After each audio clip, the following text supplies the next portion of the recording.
दोस्तों नमो नमः।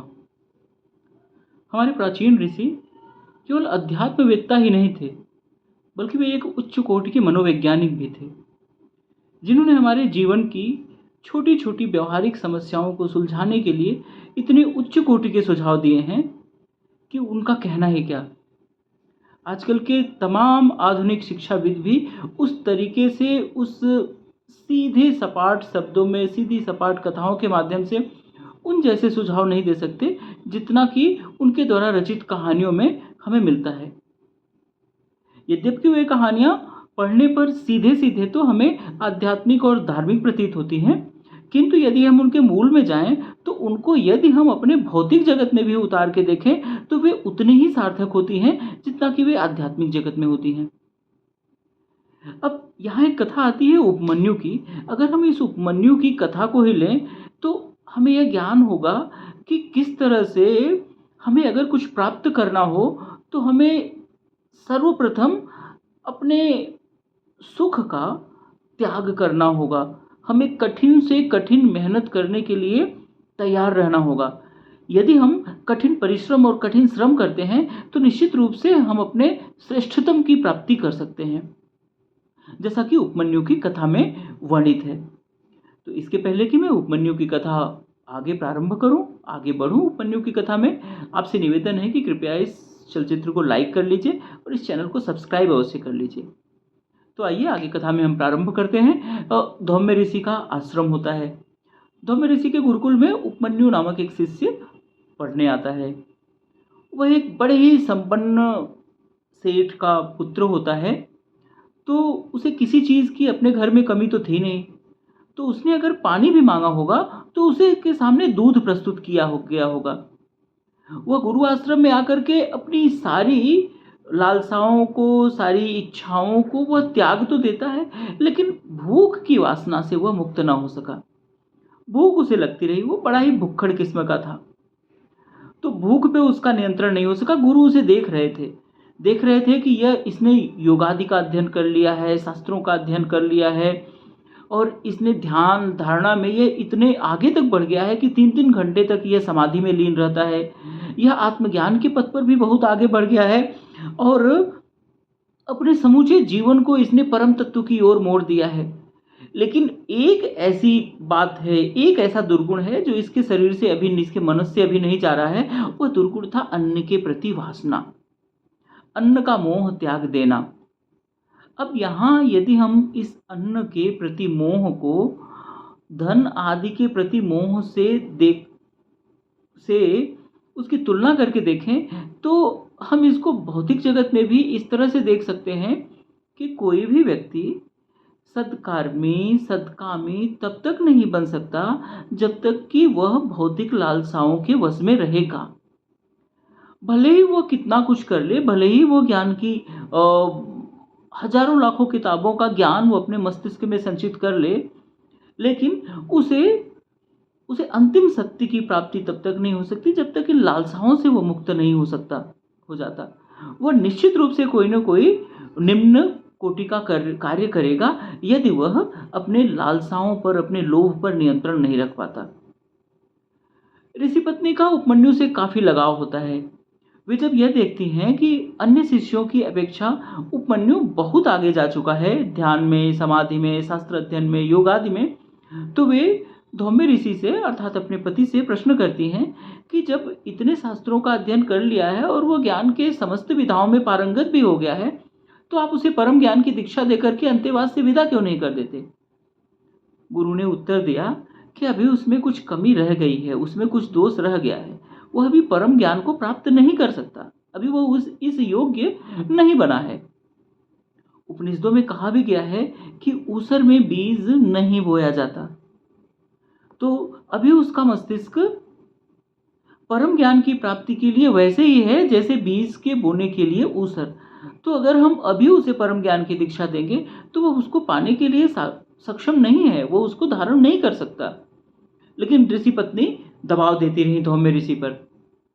ऋषि भी अपनी पत्नी की बात को मानते हुए उन्हें वचन देते हैं कि चलो ठीक है, मैं इसे परम ज्ञान की दीक्षा देता हूँ, लेकिन अभी हमें इसका कुछ परीक्षण करना है। तो ऋषि पत्नी ने कहा ठीक है, आपको जो परीक्षण करना है कर लीजिए, आप इसकी योग्यता का परीक्षण कर लीजिए। मेरे मेरे विचार से तो यह योग्य है, न कि योग्य बल्कि यह योग्यतम है परम ज्ञान की प्राप्ति के लिए। आपको अगर कुछ और परीक्षा करनी है तो आप कर लीजिए, आप संतुष्ट हो जाइए, लेकिन इसको परम ज्ञान की दीक्षा अवश्य दे दीजिए, क्योंकि मुझे लगता है कि इसका अब इसकी शिक्षा दीक्षा अब पूर्ण हो गई है, तो इसे परम ज्ञान की दीक्षा दे करके इसको विदा कर देना चाहिए। ऋषि सायंकाल उपमन्यु को अपने पास बुलाते हैं, कहते हैं कि गाय चराने की जिम्मेदारी कल आपकी होगी, कल आप जंगल में गाय लेकर के जाएंगे चराने। उपमन्यु सहर्ष तैयार हो गया।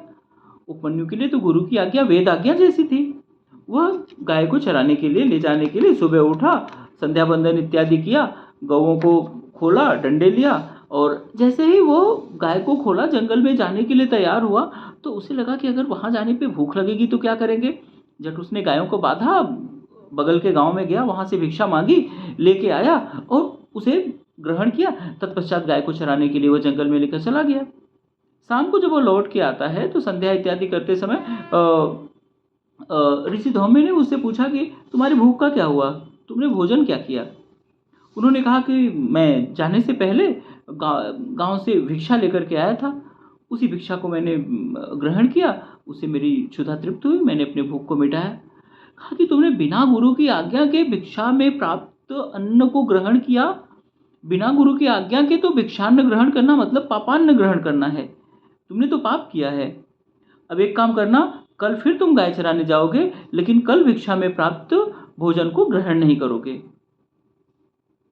वह लेकर के आता है गुरु के सम्मुख। दूसरे दिन भी वह गाय चराने के लिए तत्पर होता है, लेकिन उसके पहले जाकर के गांव से भिक्षा लेकर के आता है। गुरु के सम्मुख जितनी भी भिक्षा वो प्राप्त किए रहता है, संपूर्ण भिक्षा को गुरु के चरणों में समर्पित कर देता है। गुरु ने वो संपूर्ण भिक्षा ली और कुटिया के अंदर रख दिया, कहा तुम जाओ गाय चराने। उसने देखा कि अरे गुरु ने तो सारे भोजन को अपने पास रख लिया है, तो यदि मैं भोजन नहीं करूंगा तो वहां जाने पे भूख लगेगी तो क्या करूंगा, क्या खाऊंगा, वहां खाने को क्या मिलेगा। वो पुनः एक बार गांव में जाता है, वहां से पुनः भिक्षा मांग करके लाता है, उसे खाता है, फिर गाय चराने जाता है। शाम को पुनः जब वो लौट करके आता है तो गुरु ने पुनः वह प्रश्न किया, तुम्हारी भूख का क्या हुआ। उन्होंने कहा गुरुदेव, जब मैं पहली बार भिक्षा मांग करके लाया था तो उसे आपने रख लिया कुटिया में, और तो मैं फिर दूसरी बार जाकर के भिक्षा मांग के लाया, उसे खाया फिर गया। कहा कि जित बटुक के लिए सिर्फ एक बार भिक्षा मांगना ही अनुमन्य है, दूसरी बार भिक्षा मांग करके नहीं खाना चाहिए, तो यह तुमने पाप किया है, दूसरी बार भिक्षा नहीं मांगना चाहिए।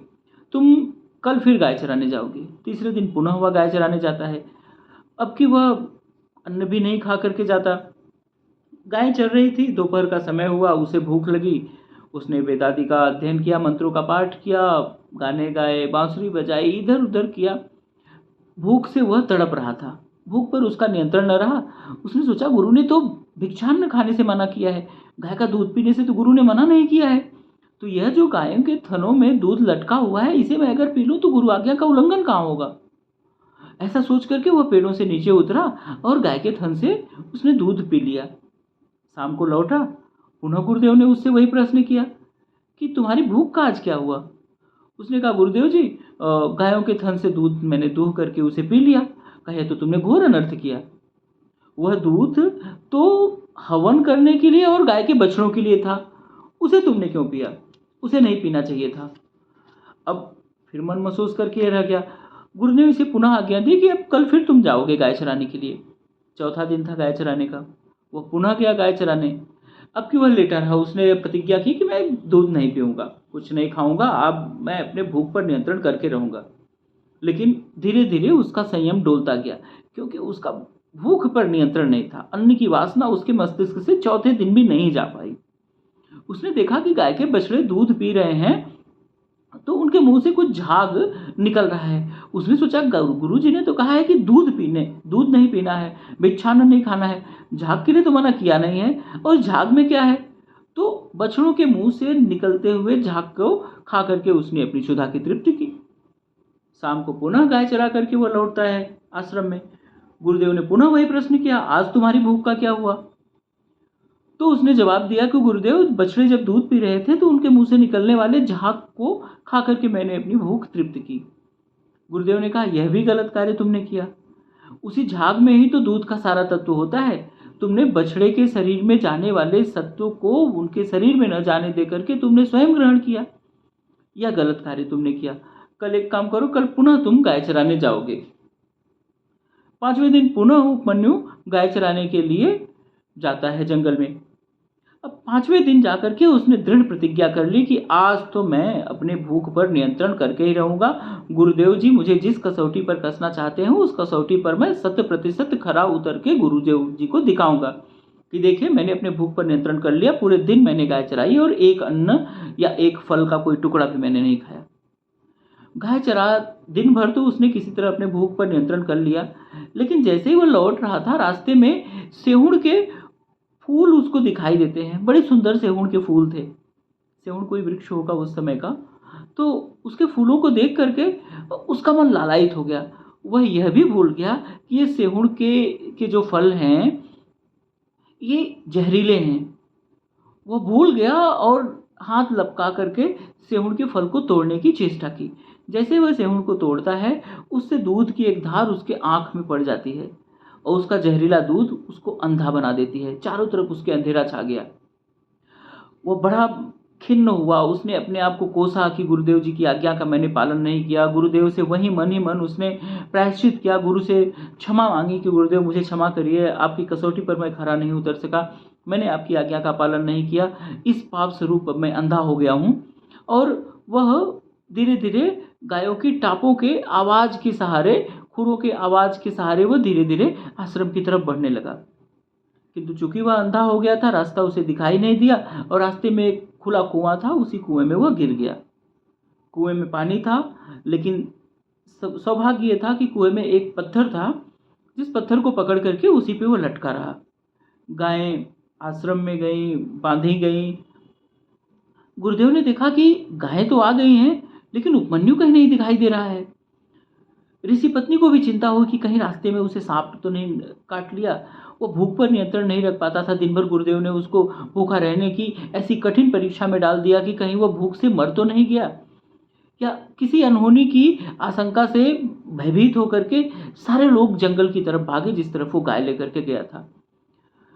ऋषि धौम में उपमन्यु उपमन्यु चिल्लाते हुए आगे बढ़ रहे थे। नीचे कुएं में गिरे उपमन्यु ने जब अपने गुरुदेव की आवाज़ सुनी तो आवाज़ देता है, गुरुदेव मैं इस कुएं में हूँ, मैं गिर गया हूँ। तो हमें ऋषि ने कुएं के नज़दीक जा करके कुएं में झांक करके देखा, उपमन्यु तुम इसमें कैसे गिर गए?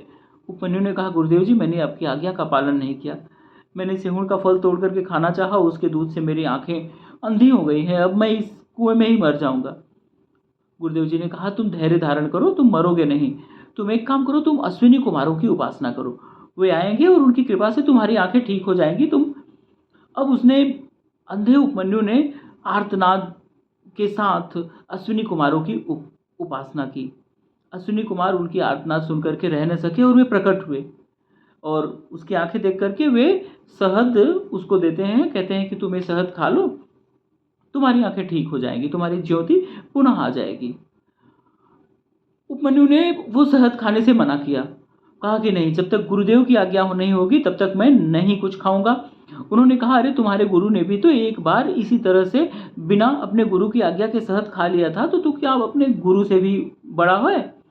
कहा, मैं गुरु से बड़ा हूँ या छोटा हूँ ये मैं नहीं जानता, लेकिन मैं यह जानता हूँ कि मैं अब गुरु की आज्ञा के बिना एक अन्न का टुकड़ा भी या कि कोई भी पदार्थ अपने मुख में नहीं डालूंगा। अगर मेरी आंख जाती है तो जाए, मैं मृत्यु को प्राप्त होता हूँ तो हूँ, इसकी मुझे कोई चिंता नहीं, लेकिन बिना गुरु की आज्ञा के मैं एक भी टुकड़ा या कुछ भी कोई भी पदार्थ अपने मुख में नहीं डालूंगा। अश्विनी कुमार बड़े हैरान हुए। वे लौट करके धौम्य ऋषि जी के पास आते हैं। कहते हैं कि वो तो कह रहा है कि बिना आपकी आज्ञा के वो शहद खाएगा ही नहीं, बिना शहद खाए उसकी आंखों की ज्योति ही नहीं आएगी, तो कृपया आप उसे आज्ञा दें कि वो शहद खाए जिससे उसकी आंखों की ज्योति वापस आ सके। गुरुदेव धौम्य ने उपमन्यु को आदेश दिया कि उपमन्यु तुम ये शहद खाओ जिससे कि तुम्हारी दृष्टि वापस आए। गुरुदेव की आज्ञा प्राप्त करने के पश्चात उपमन्यु अश्विनी कुमारों द्वारा प्रदत्त शहद को खाया और उसकी आंखों की ज्योति वापस आ गई। किसी तरह लोगों ने मिलकर के उपमन्यु को कुएं से बाहर निकाला। गुरुदेव ने उसको अपने गले लगा लिया और कहा कि उपमन्यु आज तुम्हारी शिक्षा पूर्ण हो गई। तुमने जब कुएं में कुएं में गिर करके आर्तनाद किया, अश्विनी कुमारों की उपासना की, अश्विनी कुमारों को अपने पास पाया और उनके द्वारा दिए गए शहद को जब तुमने नहीं खाया तो उसी समय तुम्हें आत्मज्ञान की प्राप्ति हो गई और तुमने यह जान लिया कि यह अन्न भी एक वासना है। इसको त्यागे बिना तुम्हें परम ज्ञान की प्राप्ति नहीं हो सकती। तुमने उस वासना का त्याग कर दिया, अब तुम्हें परम ज्ञान प्राप्त करने से कोई नहीं रोक सकता। तुम स्वयं स्वयं ही परम ज्ञान की प्राप्ति कर सकते हो। तुम्हारी दीक्षा आज पूर्ण हुई और तुम्हारी आज शिक्षा भी पूर्ण हुई। अभी संतेवाद से मैं तुमको विदा करता हूँ। इस तरह से आशीर्वाद दे करके उसको परम ज्ञान की प्राप्ति का आशीर्वाद दिया और निश्चित रूप से उसे परम ज्ञान की प्राप्ति तो स्वतः ही हो गई। जिस समय वह आत्मग्लानि से भरा हुआ क्षमा गुरु से मांग रहा था और उसे अपने गलती का आभास हो गया। बस एक ही तो कलुष था जो उसके मस्तिष्क पे छाया था, वो था अन्न की वासना। उस अन्न की वासना का जैसे ही उसके मस्तिष्क से विलोपन हुआ, उसे आत्मज्ञान की प्राप्ति हो गई। वह क्या है यह प्राप्त हो गया उसको।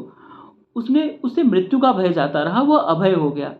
और हम जानते हैं हमारे शास्त्रों में अभय ईश्वर का विशेषण है। जो अभय हो जाता है वह ईश्वर हो जाता है। जो ईश्वर हो जाता है अर्थात वह परमात्मा की प्राप्ति कर लेता है, अर्थात उसकी आत्मा का परमात्मा से मिलन हो जाता है। इस तरह से वो परम तत्व की प्राप्ति उसी कुएं में गिरे गिरे कर लेता है। तो इस तरह से ये उपमन्यु की कथा का अंत होता है और उपमन्यु की इस कथा से हमें भी यह ज्ञात होता है कि हम अगर किसी परम लक्ष्य की प्राप्ति की चेष्टा करते हैं तो हमें अपनी कुछ ज़रूरतों को कम करना पड़ेगा। हमें कठिन तपस्या करने के लिए तैयार होना पड़ेगा। हम जितना तपेंगे उतना निखरेंगे। सोने को जितना तपाया जाता है सोना उतना निखरता है। तो यही हाल मनुष्यों का भी होता है।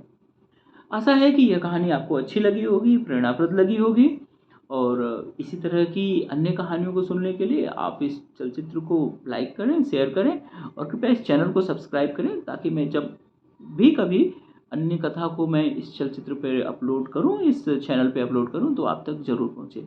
धन्यवाद। जय हिंद, वंदे मातरम।